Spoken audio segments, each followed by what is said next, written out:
First, though, Gareth Southgate will name his 26-man England squad for the World Cup tomorrow, and we know it won't include Reece James. Let's start with that, shall we, Jody? Terrible news for Reece. He's battled to try and get fit, but it seems it just was too much of a mountain to climb for him. Ben Chilwell as well from Chelsea out. With Reece James, if you can't guarantee you're going to be fit even for the knockout stages, is that the right decision really from Gareth in the end? I think so, because as much as obviously Reece is going to be absolutely devastated to not make it for such a prestigious tournament and such a huge event in anybody's career, I actually think it's the right thing from Gareth, but also the right thing for Reece.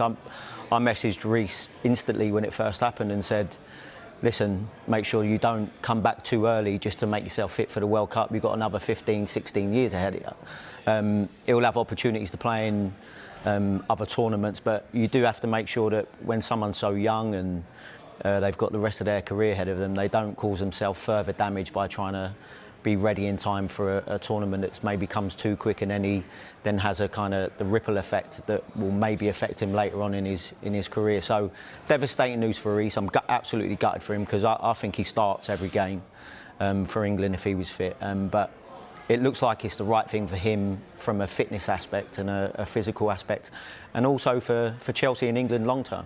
Yeah, you know him. How do you think he will be responding? He's got a good family around him. His dad, Nigel, obviously well versed with footballing things. He's got his sister and other family members as well. We can't forget those. But how will he feel about this? Well, he's obviously going to be devastated.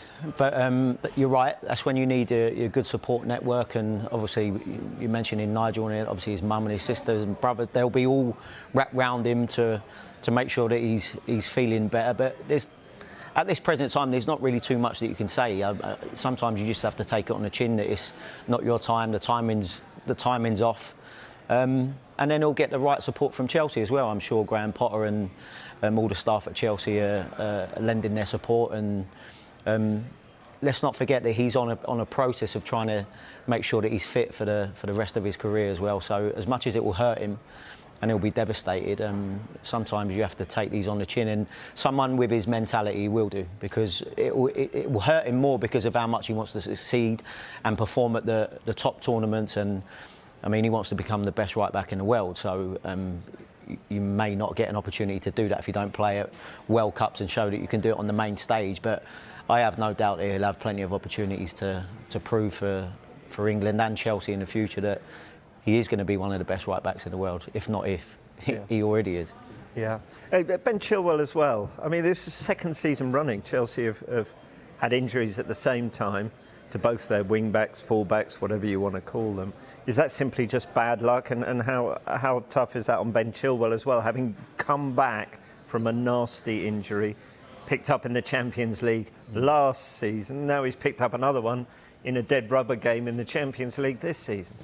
Yeah, I mean, where there's certain things that happen throughout your career where you just think, how on earth has that happened to me once, let alone twice? And then also where Chile had a bit of a poor experience in the last tournament for England, where he didn't get on the pitch, which I felt was slightly harsh.